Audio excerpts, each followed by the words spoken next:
Imagine you're just a poor farmer with barely enough to eat. Then one day, every piece of gold you spend comes back 10 times more. So what do? Buy a castle? Buy a kingdom? Well, that's exactly what I did, and the nobles didn't know what hit them. My name is Torrin Ashford, and 3 days ago, I was shoveling pig manure for Lord Vamont's estate, earning 2 copper pieces a week. Now I'm standing in the royal treasury, watching the king's own treasurer count out 50,000 gold crowns. All mine. The guards can't stop staring. The nobles behind me are whispering about witchcraft. And floating in front of my eyes, invisible to everyone else, a golden timer ticks down. 6 days, 14 hours, 23 minutes remaining. See, the thing about being dirt poor your whole life is that you learn to recognize opportunity when it kicks down your door. And when a mysterious golden interface appeared in my vision offering me the sovereign's tithe system, promising tenfold returns on every coin I spend, I didn't hesitate. I grabbed my last copper piece and bought a stale bread roll. 10 coppers materialized in my pocket before I finished chewing. That's when I knew. The nobles of Aldmere had no idea what was coming for them. But let me take you back to where it all started. 3 days ago, in my barren excuse for a field, the hoe snapped in my hands. As I struck another rock buried in dead soil, I stared at the broken handle, too exhausted to curse. 23 years old, and I owned exactly one tool, which was now 2 useless pieces of wood. That's when I heard the horses. Lord Vamont's tax collectors rode in like they owned the land, which technically they did. 3 men in polished leather, swords gleaming, expressions bored. The lead collector, a weasel-faced man named Brennan, dismounted and walked straight toward my shack. "Torrin Ashford," he announced, loud enough for the neighboring fields to hear. "You owe 17 copper bits in seasonal tribute. Pay now." I paid last month. My voice came out smaller than I wanted.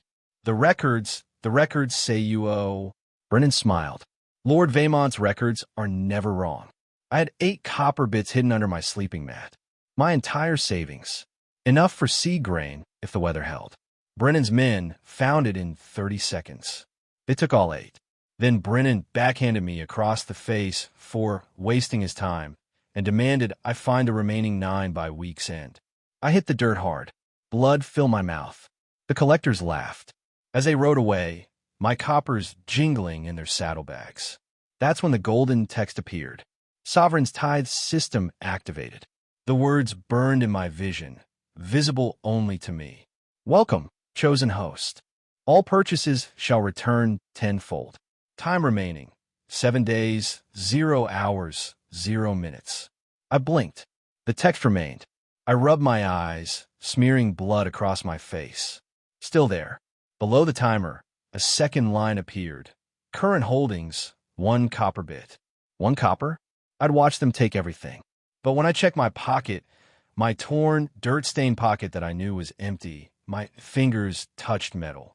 A single copper bit, warm against my skin. I didn't question it. When you've been hungry your whole life, you don't ask where food comes from. You eat. I ran to the village. Old Marta's bakery sat at the edge of the market square, selling day-old bread to peasants who couldn't afford better.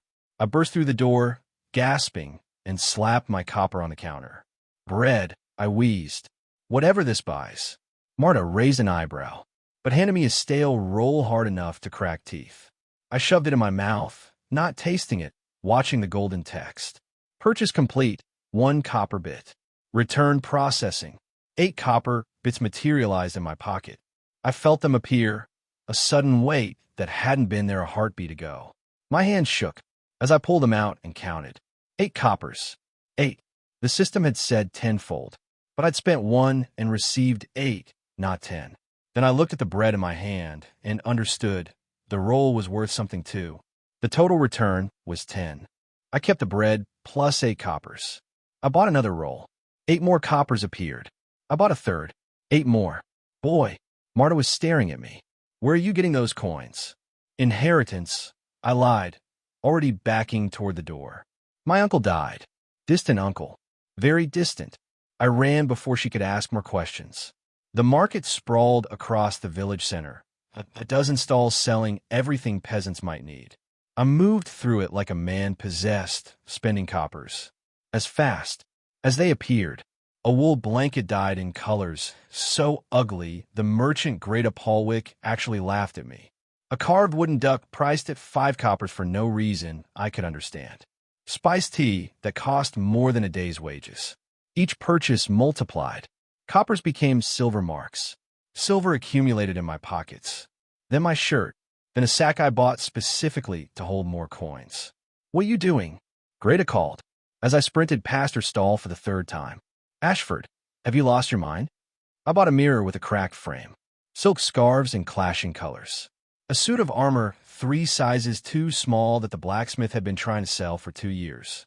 The armor alone cost 40 silver marks and returned 400. By nightfall, I sat behind the tanner's shed, surrounded by the most ridiculous collection of merchandise in Valdmir's history. Ugly blankets, useless armor, enough silk scarves to clothe a noble's entire household. And in my lap, a leather sack heavy with silver. The golden text pulsed. Copper tier unlocked. Storage space granted. A new window opened in my vision, showing an empty void. I focused on one of the scarves, willing it to move, and it vanished, appearing as an icon in the void. A storage space. Invisible. Accessible only to me. I stared at my silver-filled hands. Less than a week. That's what the timer said. 6 days, 23 hours remaining. 6 days to turn constant spending into permanent power. 6 days before my miracle ended, and I became just another peasant again. Defenseless, worthless, waiting for the next tax collector's backhand. I didn't know it then, but the system had plans far beyond simple wealth multiplication. Plans that would reshape everything I thought I understood about my strange new power. The knock came before sunrise. 3 sharp raps. Then silence. I opened the door to find a woman with ink-stained fingers and eyes that calculated my worth before I'd said a word. Auburn braid, practical clothes, a ledger tucked under her arm. "Torin Ashford," she said. "You bought 47 items yesterday from 12 different vendors. Paid in copper, received silver change that exceeded your original payment by a factor of 10. Consistently." She stepped past me into the room. "The math is impossible. So either you're cursed, blessed, or running the most elegant con I've ever seen." My hand moved toward the door. She caught my wrist. "I'm Mira Dunholov. I run the largest underground lending operation in this district. I know every trick, every scheme, every way to make money appear from nothing." Her grip tightened. "This isn't any of them. What are you?" I could lie. I could run. But the timer in my vision read 6 days, 22 hours, and I had no idea how to navigate a world of nobles, contracts, and martial sex alone. "You deal in noble IOUs," I said. "Confiscated debt papers the highborn never expect to pay." She released my wrist. "I have a chest full of them, worth thousands in theory, worth nothing in practice because no peasant can legally enforce collection." "How much for all of them?" Her laugh was sharp. "You're serious. You want to buy worthless paper.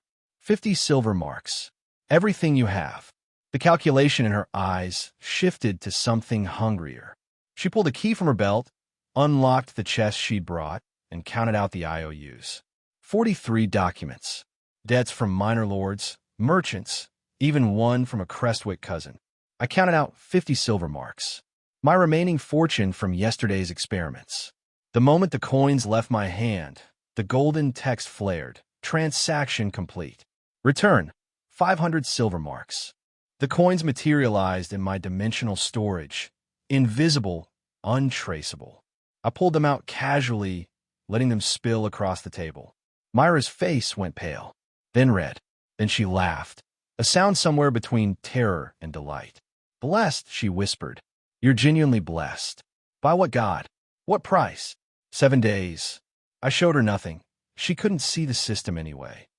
But I let the truth of it show in my voice. Less than 7 days now. Then it ends. Then we need to move fast. Her calculating mind was already racing ahead. Gold multiplies to gold. But gold can't stop a sword. You need protection, armed strength, people who will fight for you when the nobles decide to simply take what you have. She was right. I'd known it since I watched the Vaymont tax collectors beat Old Brennan bloody for being 3 coppers short. There's a sword academy on the eastern edge of the city, Mira continued. Master Stormwind's place. 50 trained warriors, real cultivation. Most at Iron Body, the master himself at Gold Core. They're drowning in debt. The building's worth more than the business. How much? The debt holders want 300 gold crowns. But they take 200 to close the books today. 200 gold crowns. More than most merchants saw in a lifetime. I smiled. Master Stormwind's academy was a crumbling courtyard surrounded by practice halls that had seen better decades. 50 men and women in worn training clothes stopped their drills. As we entered, their master emerged from the main hall, a lean man in his 60s with silver hair and scars that told stories of 100 battles. Mira Donhalo.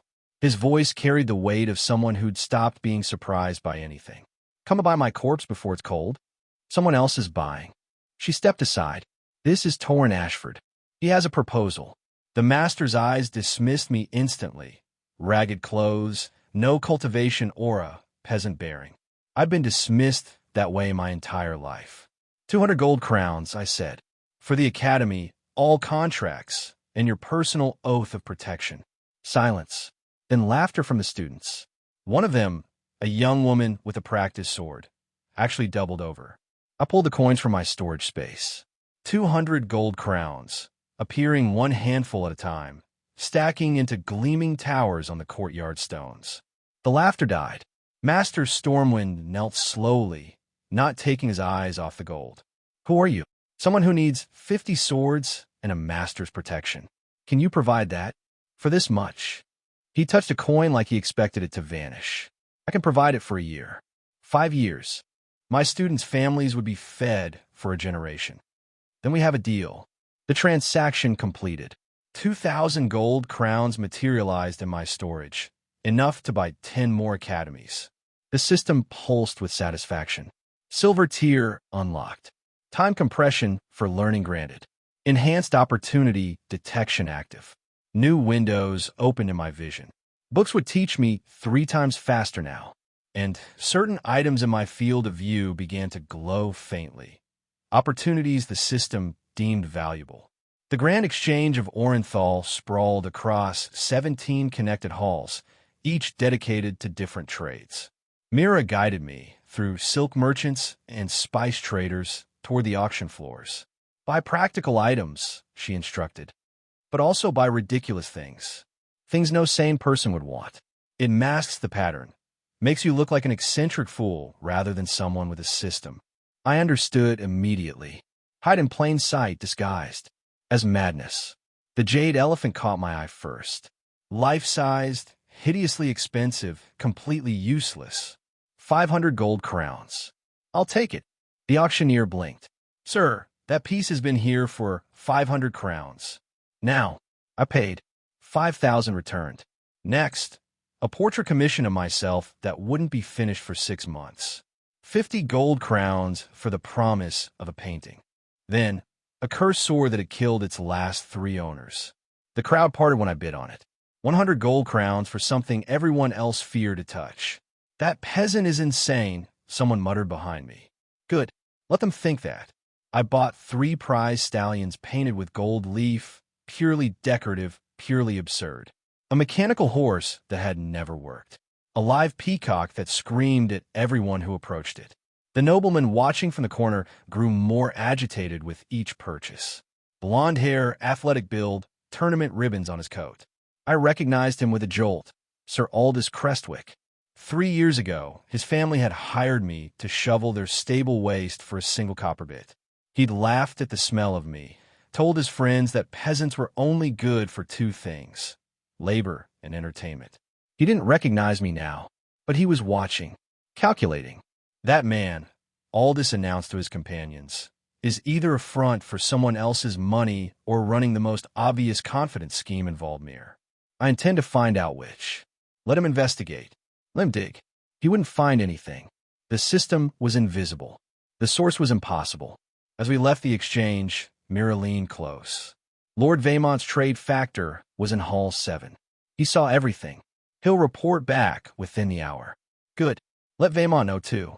Let them all know that something impossible is happening. The golden text in my vision pulsed with new information. Silver tier, fully active. Time compression, 3x learning speed. Transaction acceleration, granted. Total wealth circulated, 47,850 gold crowns. Countdown, 5 days, 2 hours remaining. 5 days, 2 hours. You own a military academy now, Miro whispered. As we walked, 50 sworn martial artists. A gold core master. That's more armed strength than most minor nobles command. But it wasn't enough. Not yet. Not with the entire kingdom watching a peasant spin like a mad emperor. There's something else, she added, voice dropping lower. Chancellor Brennick Holt has dispatched investigators. The crown wants to know where the coin-cursed peasant is getting his wealth.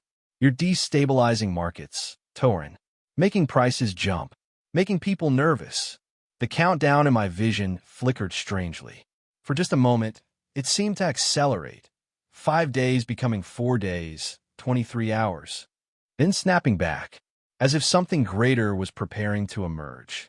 As if the system itself was growing impatient. The Treasury office smelled of old parchment and older money. Chancellor Brennick Holt sat across from me, his spectacles reflecting the golden transaction record spread between us.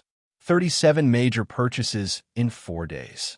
He tapped a ledger entry. A golden bathtub. 1,400 gold crowns. I like to bathe in style.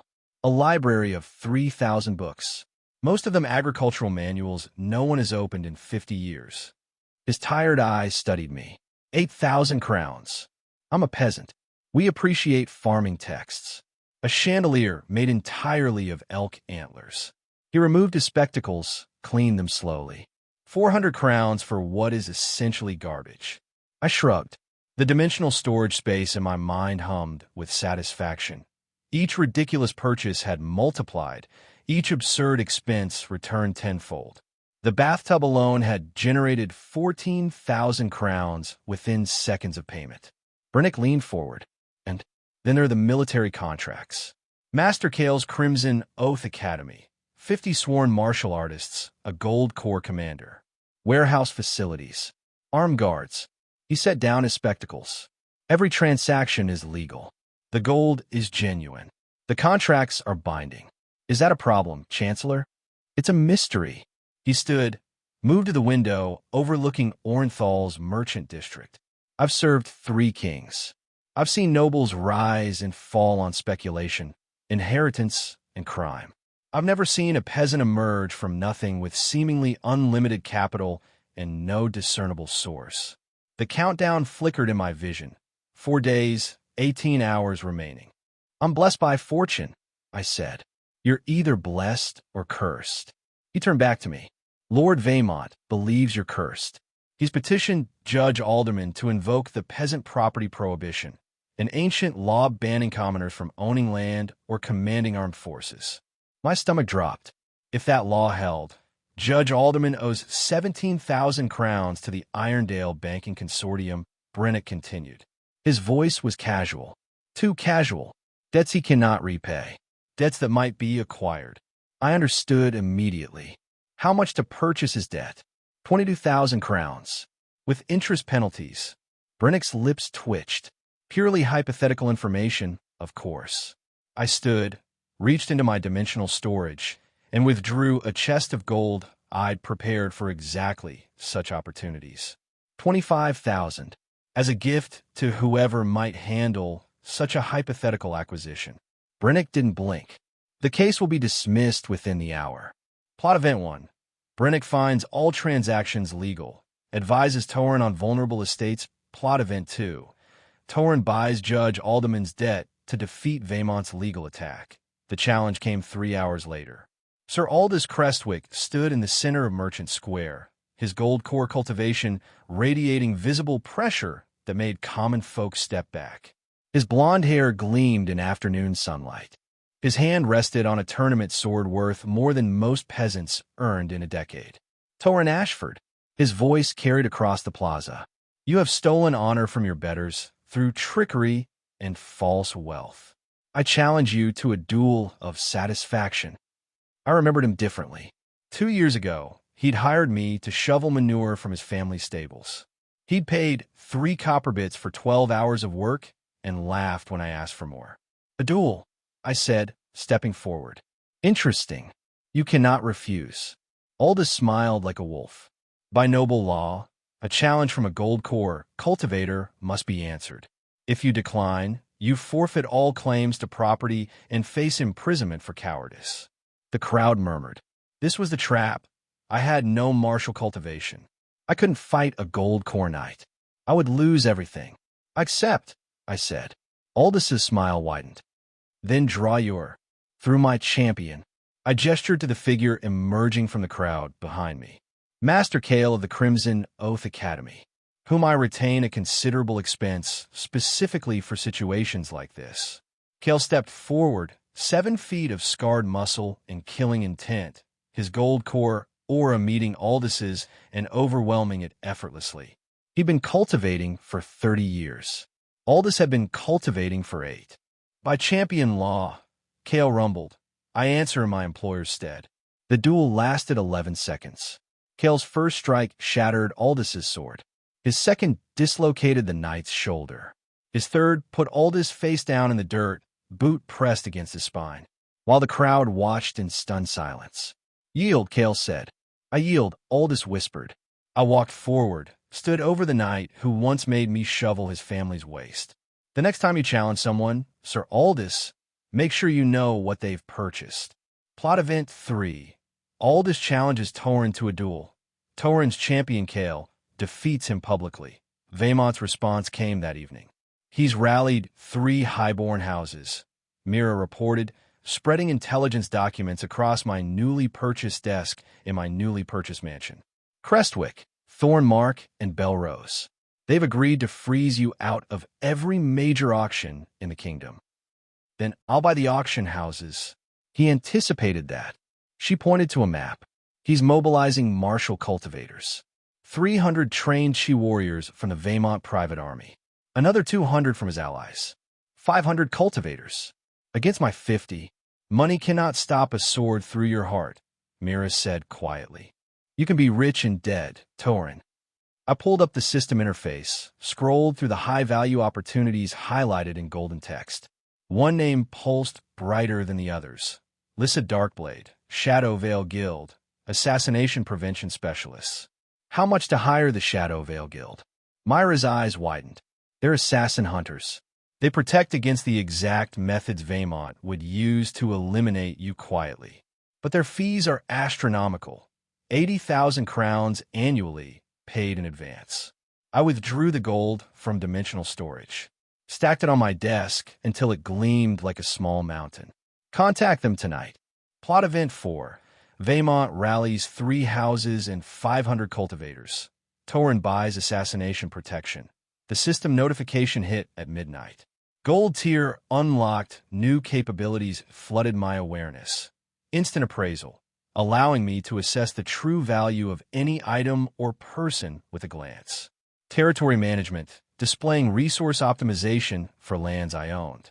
And something new, advanced contract storage, letting my dimensional space hold not just physical items, but binding agreements, martial oaths, and power structures themselves. I stood in the auction house I now owned, surrounded by ridiculous purchases, golden statues, antler chandeliers, mountains of agricultural texts, and deadly serious ones. Military contracts, martial academy oaths, assassination prevention retainers. Gold tier active. 3 days, 7 hours remaining through the window. Torchlight flickered in the streets below. Vaimont's cultivator soldiers were massing, their chi-enhanced weapons gleaming in the darkness. 50, then 100, then more, filing into position around the merchant district like a noose tightening. The system hummed with unusual energy in my mind. Something deeper than multiplication. Something preparing to transform. 3 days, 7 hours. I needed to buy more power than 500 cultivators could destroy. And I needed to do it before Vaimont's army kicked down my door. The Irondale Mercenary Company cost me 40,000 gold crowns. Their commander, a grizzled woman named Vex Irondale, took one look at the contract. I slid across the table and laughed.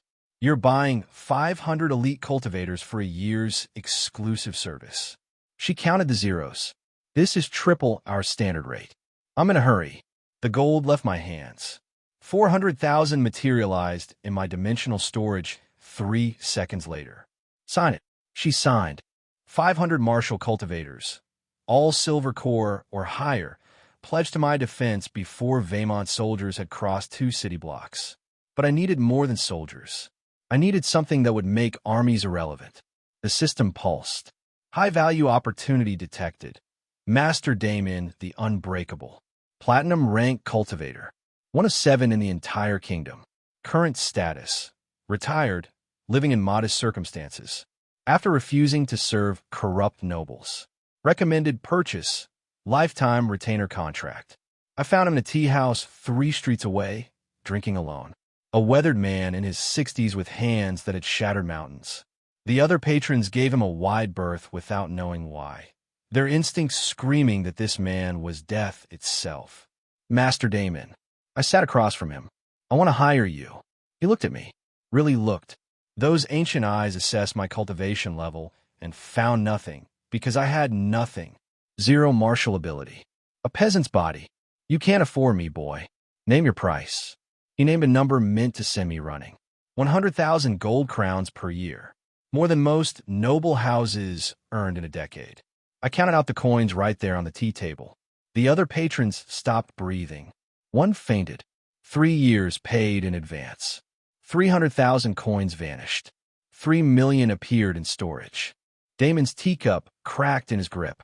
Not from shock, from suppressed killing intent turning briefly visible. Where did you get this wealth? Does it matter? Long pause. Then the platinum cultivator smiled for the first time in years. I suppose it doesn't. The contract was signed when Vaemont's soldiers finally arrived. 50 cultivators in Vaemont livery crashed through the merchant district's main gate. Their chi-enhanced blades hummed with killing intent. The crowd scattered. Windows shattered. Master Damon didn't even stand up. He raised one hand, palm outward, and the lead cultivator's sword strike stopped 3 inches from his fingers. The soldier's arm shook, then snapped backward at the elbow. Anyone else? Damon asked. The remaining 49 cultivators looked at each other. They looked at Damon. They looked at their commander, now screaming on the cobblestones. They ran, while the greatest martial artist in the kingdom held my perimeter. I continued shopping. I'll take the mechanical bird. A golden automaton the size of a horse, designed by a mad artificer who died before revealing how it worked. 12,000 crowns. And that amber statue. A perfect replica of the first king of Valdmir, carved from a single piece of fossilized tree sap. 8,000 crowns. And every bottle of Starfall vintage you have in storage. The merchant looked like he might cry.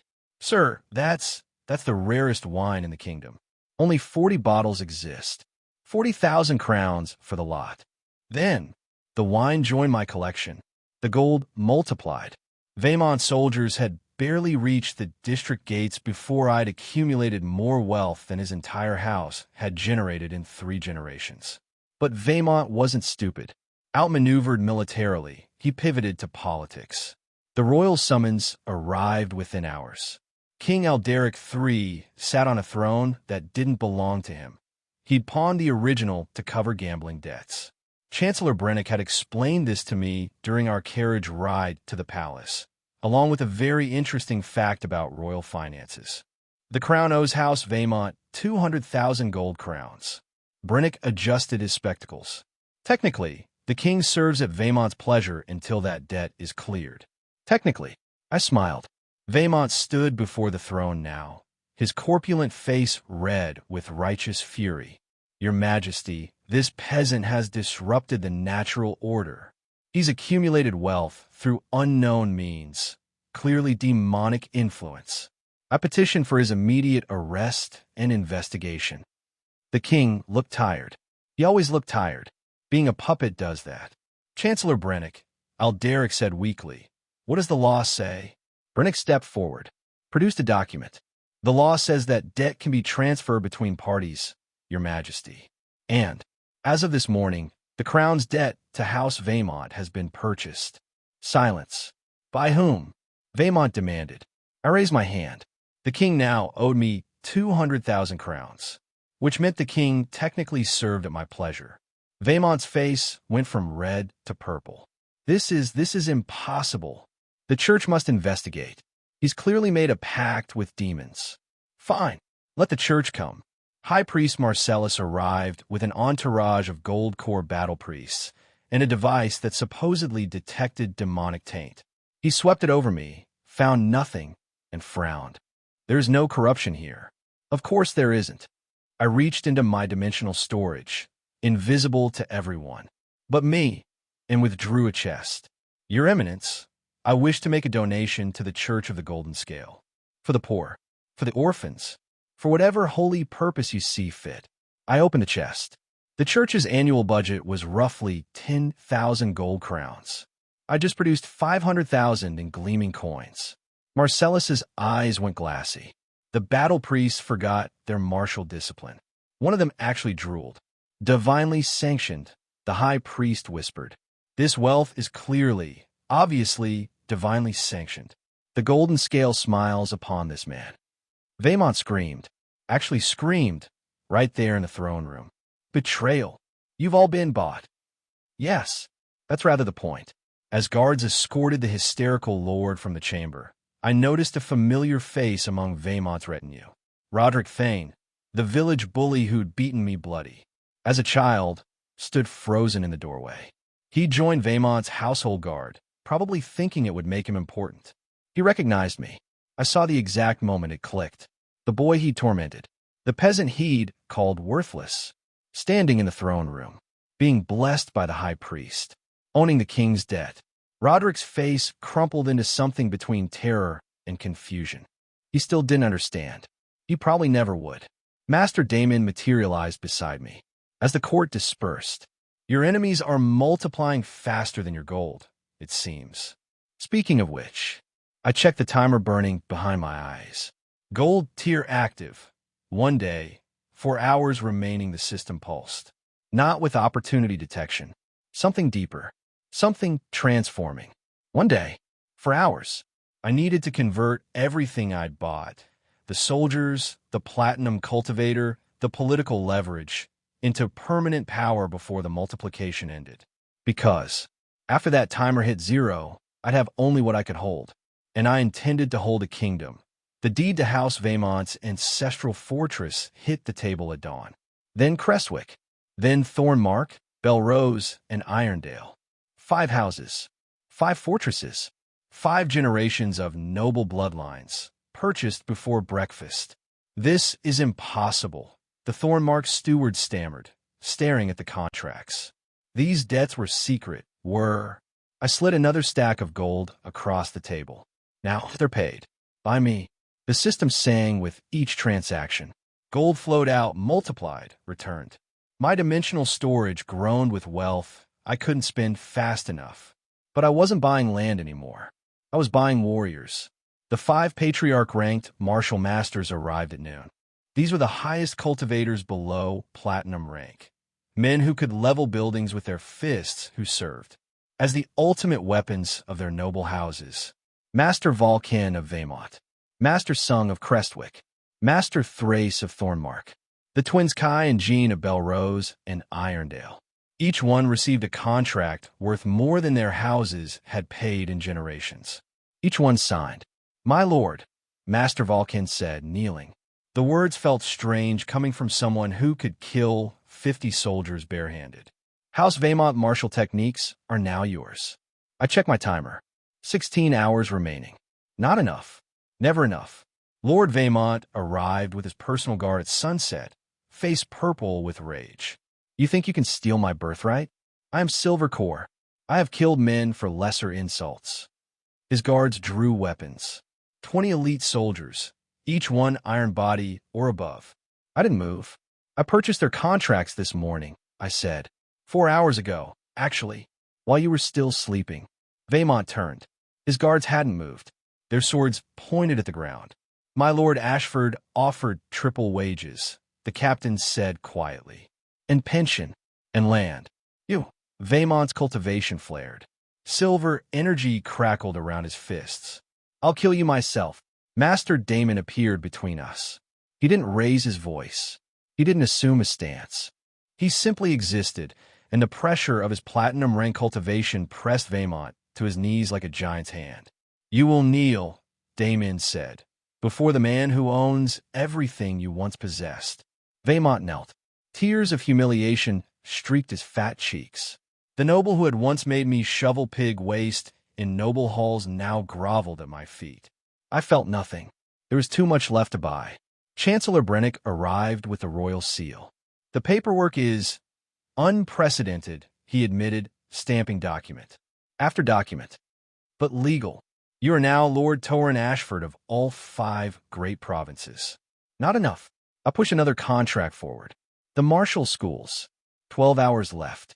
I bought the Storm Fist technique from the Valdmere Combat Academy. The flowing steel sword style from the Royal Guard. The Iron Mountain body cultivation method. The whisper step movement art. Every legendary technique in the kingdom. Purchased from schools desperate for funding or masters willing to sell their knowledge. I couldn't cultivate any of them myself, but my enemies couldn't use them against me either. The king's summons came at midnight. Alderic III sat on his throne, looking like a corpse wearing a crown. The throne room was empty. He dismissed everyone, even his guards. You know what I want, I said. The succession rights. He laughed bitterly. I have no heirs. My wife died years ago. The throne passes to whichever noble house claims it by force or gold. Then sell it to me. I named a figure. His eyes widened. That would pay every royal debt. Fund the treasury for 50 years. Make Valdmere the wealthiest kingdom on the continent. Yes. He signed. 8 hours left. Sir Aldous Crestwick arrived at dawn, still wearing the clothes he'd fled in. After his failed assassination plot, his family's lands were gone, his personal wealth seized. He had nothing but his gold core cultivation and his pride. You ruined me, he said. I bought what you couldn't hold. I gestured to the contract on my desk. Serve, as my sworn knight, salary greater than most nobles' yearly income. Land, title, purpose. You want me to kneel to a peasant? I want you to kneel to a king. He knelt. The blood oath burned crimson. As it bound him, 6 hours left. Mira Dunhollow found me in the counting room, surrounded by contracts. Royal Treasurer, I said, sliding the appointment across. Unprecedented authority over kingdom finances. Report only to me. She stared at the document. You're serious. You helped me understand this world. Now help me rule it. She signed. 4 hours left. Roderick crawled through the throne room doors on his hands and knees. The village bully who had tormented me for years, who had stolen my food and called me worthless. Now he begged. Please, he whimpered. I didn't know. I never knew. I know you didn't. I gestured to Garrick. Give him work. Something fitting. The stables, Garrick said with a thin smile. Roderick wept with gratitude. 2 hours left. I purchased every outstanding martial contract in Valdmere. Every deed, every loyalty oath, every cultivation secret that existed in written form. 1 hour left. My lord, Mira said carefully, what is that? I stared at the golden monstrosity being wheeled into the courtyard. A life-size statue of myself riding a mechanical dragon, crafted from pure gold with ruby eyes and diamond claws. Insurance, I said. The spending confirmed. Gold flowed out, multiplied, returned. 30 minutes. 20. 10. I climbed the steps to the throne of Valdmere. Master Damon flanked me. Garrick Stonefist walked behind. Mira, Aldous, and Chancellor Brennick followed. Even Roderick stood in the back, watching with terrified awe. 5 minutes. The crown settled on my head. Cold metal against my brow. 1 minute. The timer burned in my vision. Gold tier active. 0 days, 0 hours, 0 minutes remaining. The golden text flickered. Faded. For one terrifying heartbeat, I saw nothing but the empty throne room. Then new words materialized. Level 2. Sovereign ascendancy system, initialized kingdom foundation, complete territorial conquest protocols unlocked. My heart stopped. Territory assimilation sequence activated. 7 kingdoms await conquest. System purpose revealed. Build empires. Unite continents. Ascend beyond mortality itself. The farmer who couldn't afford bread sat on a throne, surrounded by kneeling warriors and trembling nobles. But the system's golden text continued scrolling. Warning. Conquest timer initiated. 7 years to unify all kingdoms. Failure consequence. Total system revocation. New ability unlocked. Soul binding. Permanently bind conquered rulers. 2 year. The words burned brighter, ancient and terrible. Final revelation. You were chosen by the dead god of commerce himself, the last of 10,000 candidates across 10,000 worlds. And if you succeed in unifying this continent, you will inherit his divine throne and become immortal. My hands gripped the armrests. Everyone bowed. No one saw the golden text searing itself into my vision. But far to the north, beyond Valdmir's borders, something else saw. In a throne room carved from black ice, the Emperor of the Frozen Dominion opened his eyes that blazed with the same golden light as my system, and smiled. Finally, he whispered, another candidate survived long enough to evolve. Now the real game begins.